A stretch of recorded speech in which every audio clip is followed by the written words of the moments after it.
स्वागत है आप सभी का न्यूज़ टाइम्स की इस बुलेटिन में। मैं हूं आपके साथ विनोद चौनपॉल। तो आइए खबरों में आगे बढ़ते हैं। उड़ीसा के जंगलों से होता हुआ रॉयल बंगाल टाइगर अब चांडिल अनुमंडल पहुंच गया है और उसे पकड़ने के लिए वन विभाग की टीम दिन रात जुटी हुई है। मगर सबके प्राण तब हलक में आ गए जब टाइगर ने कथित तौर पर एक बोलेरो वाहन पर हमला कर दिया। हालांकि कार सवार बाल बाल बच गए। उड़ीसा के शिमलीपाल टाइगर रिजर्व के जंगलों से भटका हुआ रॉयल बंगाल टाइगर अब झारखंड के चांडिल अनुमंडल में पहुंच गया है। हालांकि पिछले एक सप्ताह से वन विभाग की टीम और वाइल्ड लाइफ एक्सपर्ट उसका पीछा कर रहे हैं और जगह जगह जंगलों में ट्रेसिंग कैमरे भी लगाए जा रहे हैं। इधर खबर आई है कि चांडिल अनुमंडल में उस रॉयल बंगाल टाइगर को देखा गया है। खबर से पूरे अनुमंडल में हड़कंप व्याप्त है।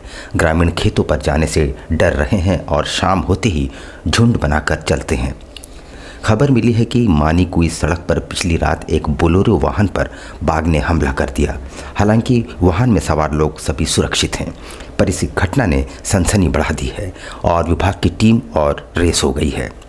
विभाग ने खबर की सत्यता के लिए जब जांच की तो वहां कई स्थानों पर टाइगर के पदचिन्ह साफ तौर पर देखे गए।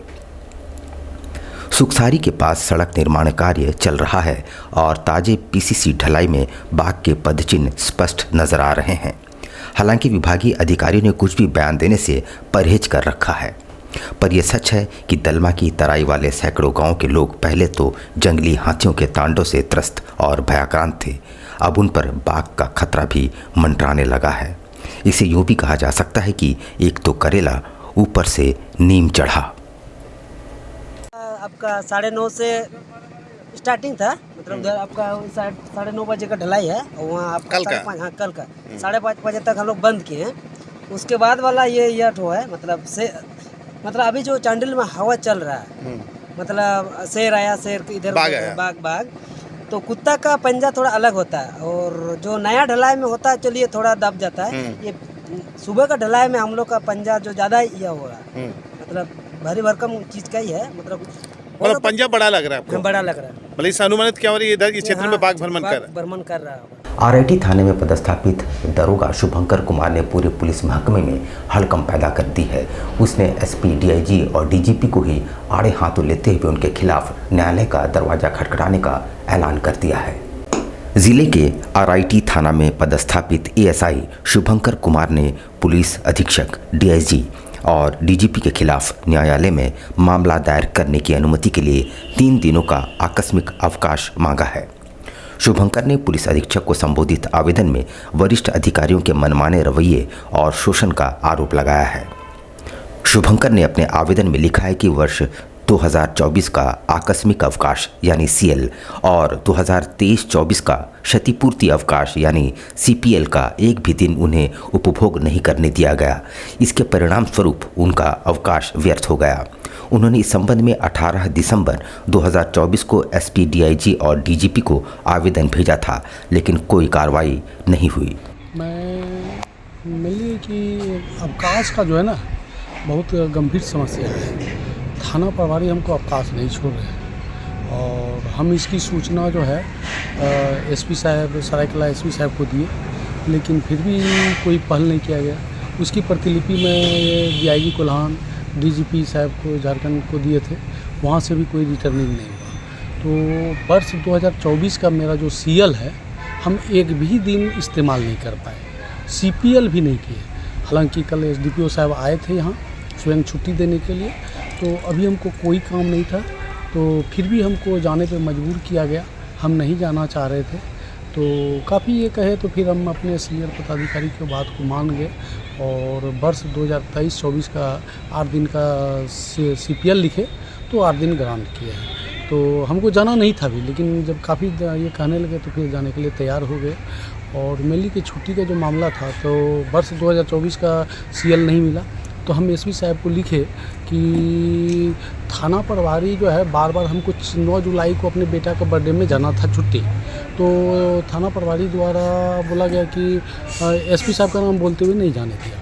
फिर हमको काली पूजा में जाना था, काली प्रतिमा, माँ काली का प्रतिमा का जो है ना निर्माण हमारे परिवार के सदस्य द्वारा कराया जा रहा था, तो उसमें जाना अनिवार्य था। तो थाना प्रभारी द्वारा एसपी साहब का नाम बोलते हुए नहीं जाने दिया। फिर हमको मेरी भतीजी का रिंग सेरेमनी था 11 दिसंबर को, उसमें जाना था। तो थाना प्रभारी एसपी साहब का हमेशा था। फिर था 16 को भैगनी का ये रिसेप्शन डिनर भागलपुर में था। आपने डीजीपी को लेटर लिखा है, क्या मांग किया है आपने कोर्ट में जाने का? कोर्ट में हमको है कि किसी के सजा के लिए हम नहीं किए हैं, हमारे साथ जो शोषण हुआ है उसका हमको न्याय मिले। जेआरडी स्पोर्ट्स कॉम्प्लेक्स के आर्चरी ग्राउंड में आज उपायुक्त अनन्य मित्तल ने बहुप्रतीक्षित इंटरनेशनल डॉग शो का उद्घाटन किया। शो में देश विदेशों से कुल 470 एंट्रीज आए हैं। पहले दिन ओबीडियंस टेस्ट शो का लोगों ने लुत्फ उठाया। इस अवसर पर जमशेदपुर कैनल क्लब के चेयरमैन रुचि नरेंद्रन समेत डॉग लवर्स उपस्थित थे। उपायुक्त अनन्य मित्तल का स्वागत डॉग के द्वारा गुलदस्ता देकर किया गया। इस डॉग शो में देश ही नहीं बल्कि विदेशों से भी नस्ल इस चैंपियनशिप में भाग ले रहे हैं। कुल 470 एंट्री हुई है। पहले दिन ओबीडियंस टेस्ट शो होगा। वहीं जमशेदपुर के उपायुक्त अनन्य मित्तल ने कहा कि बहुत सुंदर तरीके से इसका आयोजन किया गया है।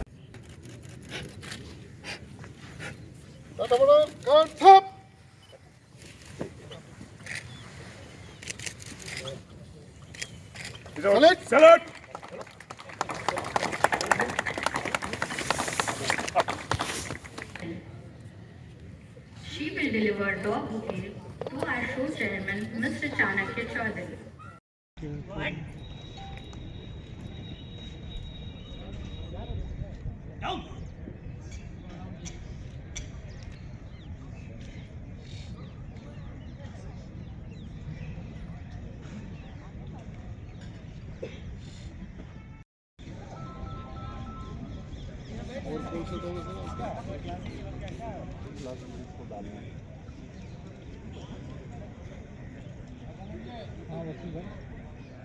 ये बहुत बेहतर तरीके से ऑर्गेनाइज्ड है और ये वन ऑफ इवेंट है जो यहाँ पर किया जाता है और इससे हमारी सहनशीलता और सेंसिटिविटी सभी इस प्रजाति के लिए बढ़ती है।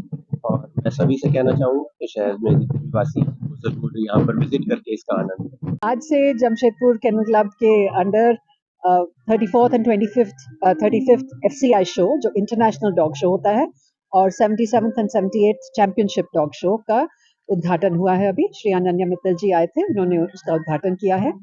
ये एक बहुत ही हाई स्टैंडर्ड का शो है, FCI शो, और बहुत द बेस्ट जजेस from across the world are here today with us. We have done 10 judges from across, from Brazil, from Cyprus, from Taiwan, from all over the world, and they are very known entities in their field. We have 470 entries. उसमें 50 अलग-अलग type की breeds हैं और the 20 top dogs of the country are also coming here. Chandil अनुमंडल के ग्रामीणों ने one विभाग के खिलाफ मोर्चा खोल दिया है। उनका आरोप है कि लकड़ी लेने जंगल जाने वालों पर विभाग नकेल कस रहा है, मगर भारी मात्रा में लकड़ी की तस्करी को क्यों नहीं रोका जा रहा। सामाजिक कार्यकर्ता बाबू राम सोरेन ने सवाल उठाया है कि चांडिल के भालुककोचा, मानगो और डिमना आदि के साथ पश्चिम बंगाल के पुरुलिया जिला अंतर्गत बड़ा बाजार के साथ भागमुंडी आदि जगह में बड़े पैमाने पर लकड़ी की तस्करी हो रही है और उनके खिलाफ वन विभाग कोई कार्रवाई क्यों नहीं कर रही। प्रदर्शनकारियों ने मांग की है कि वन विभाग गरीब आदिवासी महिलाओं और पुरुषों के खिलाफ दर्ज मामले वापस ले और उनकी समस्याओं का समाधान करे।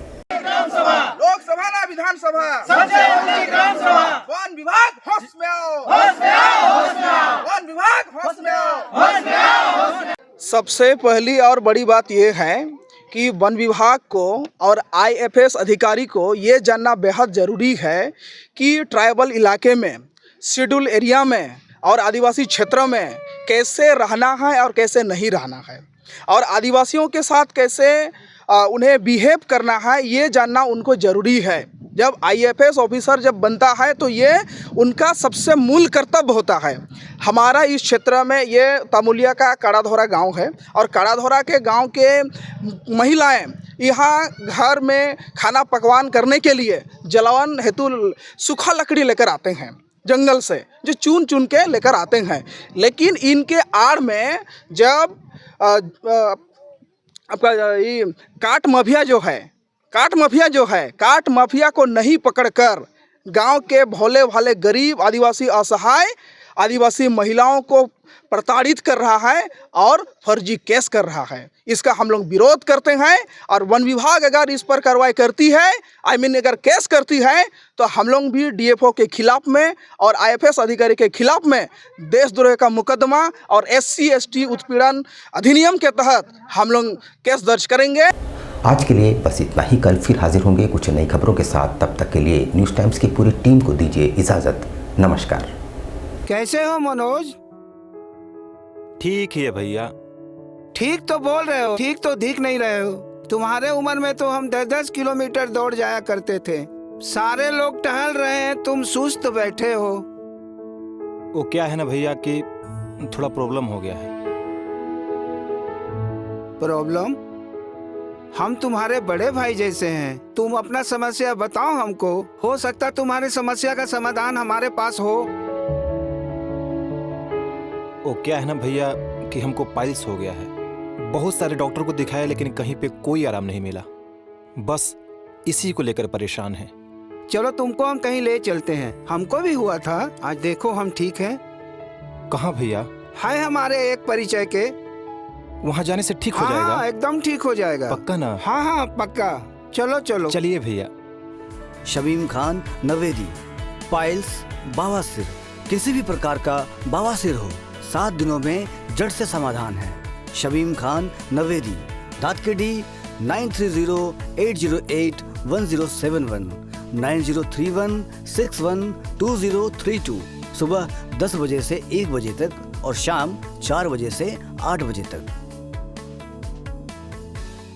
आपके बच्चों के सुनहरे भविष्य का दूसरा नाम गायत्री शिक्षा निकेतन। शिक्षा के क्षेत्र में उत्कृष्ट प्रदर्शन के लिए राष्ट्रीय एवं राज्य सरकार से सम्मानित विद्यालय, जहां होता है आपके बच्चों का सर्वांगीण विकास। गायत्री शिक्षा निकेतन उच्च स्तरीय और आधुनिक उपकरणों से lace computer lab, science lab,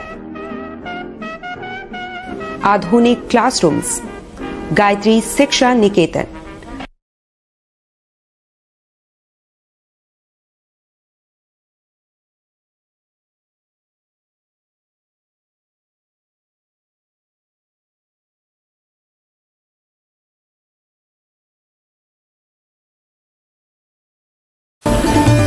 Indian Bakery, specialist in cakes and confectionery items. Online booking facility. Online booking facility. Specialist in all types of patties, eggless cake, birthday cake, anniversary cakes, wedding cakes.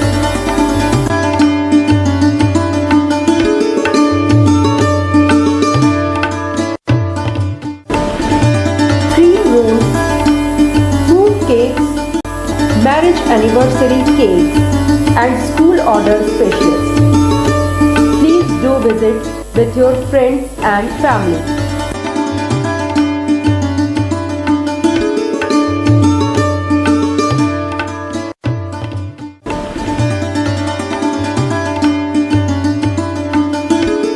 New year में सबसे ज़्यादा cake का demand जो रहता है, pond cake का demand सबसे ज़्यादा रहता है।